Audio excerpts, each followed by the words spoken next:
Jama'a barkanmu da warhaka, da fatan an wuni lafiya. Ga labaran kamar haka. Ƙasashen Larabawa sun caccaki jakadan Amurka wanda ke Isra'ila. Hakan na cikin wata sanarwa da Ma'aikatar Tsaron Wajen Saudiyya ta wallafa.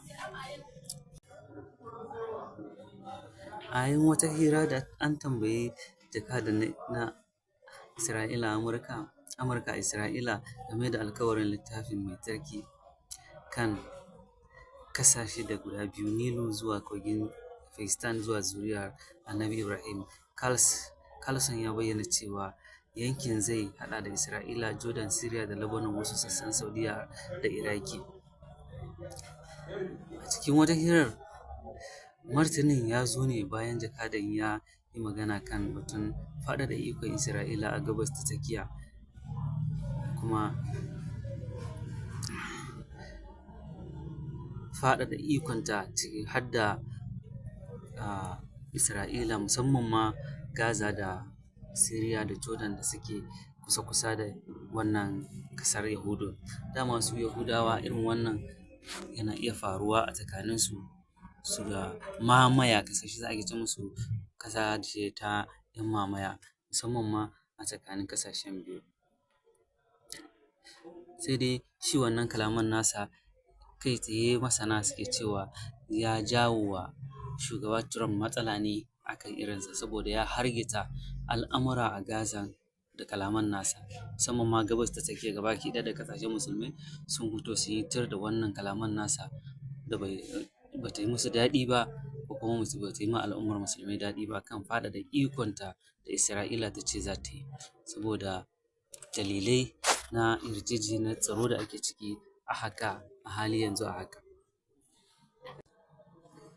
Matsalolin da ke cikin kalaman na jakadan Amurka a Isra'ila, ƙungiyar ta ce kalaman kira ne da ba za a amince da su ba na faɗaɗa ikon Isra'ila a matsayin ƙasa mai mamaya. Ta ƙara da cewa sun saɓawa ikon ƙasashe, ƙa'idojin diflomasiyya, dokokin ƙasa da ƙasa da kundin tsarin United Nations. Ƙungiyar ta kuma yi gargaɗin cewa irin wannan tsatsauran ra'ayi na iya ƙarfafa mamayar Isra'ila da kuma harkokin ƙwace ƙarin yankunan Falastinawa. Masar ta ce kalaman sun saɓa dokokin ƙasa da ƙasa, tana mai cewa son rai ne kawai Isra'ila ba ta da ikon mallakar yankunan Falastinawa da aka mamaye. A wata sanarwa da haɗin gwiwa da Saudiyya, Masar da sauran ƙasashen suka sanya wa hannu sun ce kalaman sun saɓa shirin zaman lafiya na shugaban Amurka Donald Trump. Malamin addinin Musulunci Sheikh Ahmad Gumi ya zargi wasu daga cikin ƙasashen Larabawa da kin tara makaman nukiliya. Gumi ya bayyana cewa Allah Subhanahu wa Ta'ala ya umarci musulmi da su tanadi makamai zamani masu linzami domin kare kai daga barazana. Ya yaba wa ƙasashen Iran da Pakistan bisa yadda suka ƙera makaman kare kai, yana mai cewa hakan ne ya kamata a yi domin kare rayukan musulmai.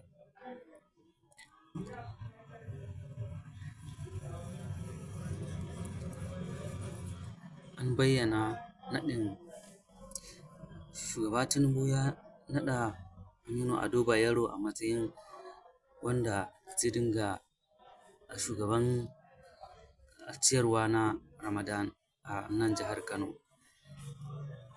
Masarautar Kano ta sanya wani saƙo da Abdullahi Sisina ya wallafa, inda 'yan kwamitin suka ziyarci sarkin a fadarsa da ke gidan Nasarawa a Kano.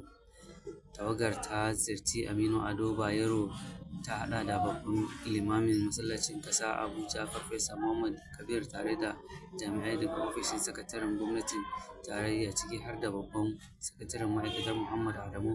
Sauran sun haɗa da mataimakin daraktan na harkokin ƙayyade kayayyaki Alhaji Yahaya Abdullahi, Malam Muktar Sarki da Alhaji Alhassan Ibrahim. A cewar sanarwar, an zaɓi sarkin ne bisa cancanta da ƙwarewarsa wajen jagoranci mai inganci, inda aka jaddada cewa kwamitin na gwamnatin tarayya ne domin tallafawa jama'a watan Ramadana mai alfarma.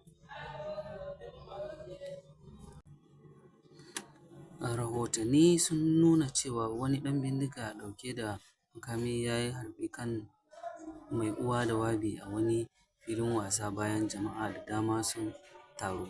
Harbin da ya yi ya jawo asarar rayuka nan take, yayin da wasu suka rasu a asibiti, yayin da likitoci da ke aiki suka yi ƙoƙarin ceto rayuwarsu.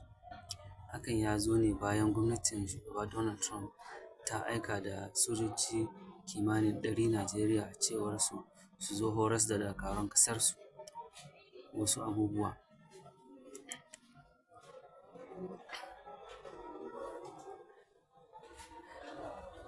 A nan kuma ta tallafawa bayan cewa ɗan bindigan ya buɗe wuta ne ana shirin fara wasan haki na matasa a filin, wanda ake zargi da 'yan sanda suka bayyana sunansa a matsayin Robert Dogan, na cikin mutane 3 da suka mutu a harin. 'Yan sanda sun ce Dogan, aka fi sani da Robert Esposito, ya mutu ne sakamakon raunukan harbin bindiga da ya same shi yayin da yake harbin mutane. Rahotanni suna cewa shugabar 'yan sanda Port Kenatina Moghalu ta ce an haifi Dogan a shekarar 1965, amma ba